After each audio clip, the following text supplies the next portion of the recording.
Hello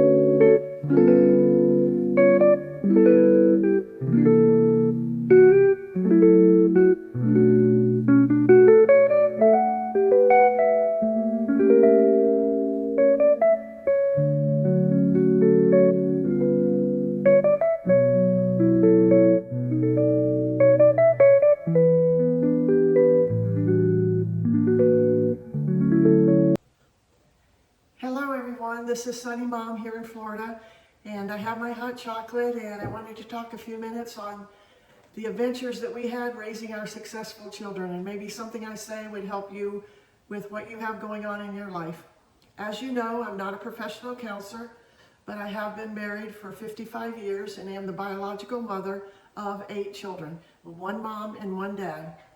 What I say on this video may stir some debate, but I can tell you that it has really worked for our family.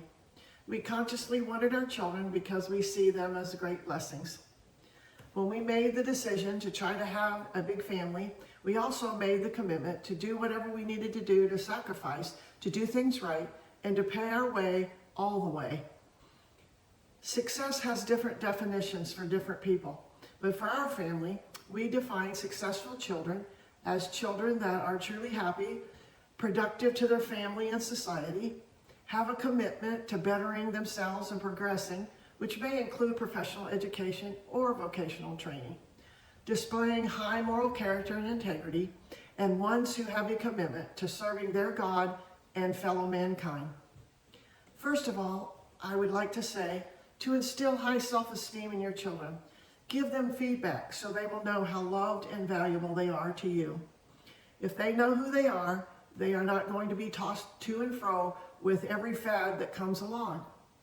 They will be a lot more prone to holding fast to the values that you have taught them. Secondly, the hardest and one of the most important things I believe you can do is to not run intercept for your children when they do not make the best decisions.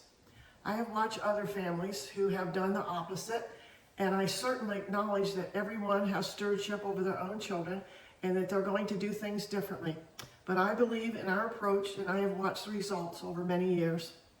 It is so hard to stand back sometimes and let your children suffer the consequences for their decisions.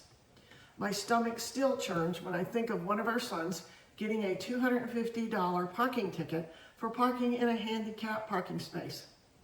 He had a job at high school for a few nights a week and weekends, but he didn't have that much money.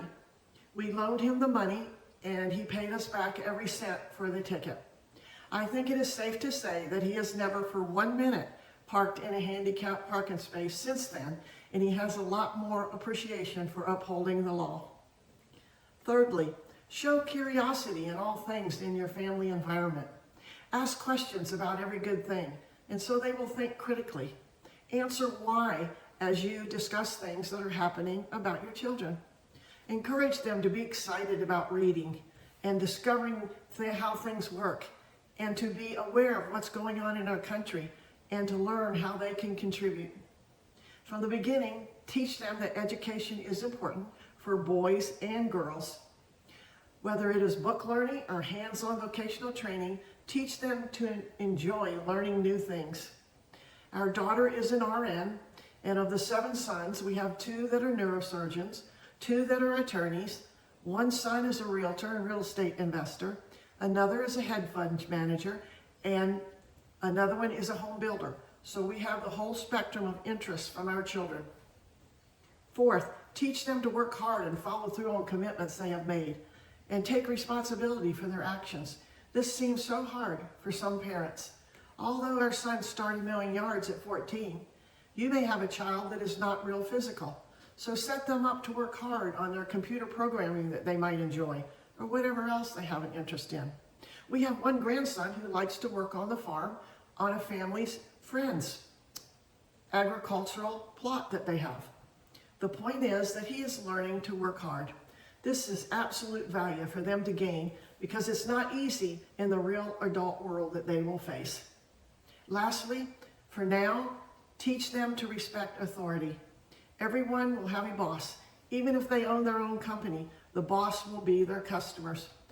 I have been on the high school campus where a high schooler had done something unacceptable, and the parent comes in and starts yelling at the administrator at the top of her lungs, taking up for her child before she even knew the whole story. I had to go talk to high school principal one time about something one of our children did that was wrong, and I first started out by apologizing to him that I had to take his time about this problem. After I got home, I discussed it with my husband, and we talked to the child about what was done and that the principal was right and that the punishment was fitting for the circumstances.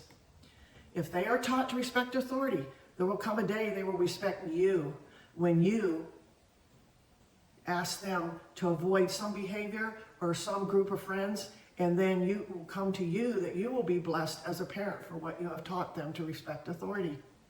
Life is not going to be perfect, and your children are not going to always make the right decisions every time that make you proud. But for the majority of the time, they will honor good values and live good principles as you incorporate one or more of the values that you have taught your children. Until next time, remember, you can only do the best you can, and there are so many points to bring out on this subject. I may do another video on it and proceed forth in the future. We'll talk again soon. Thank you.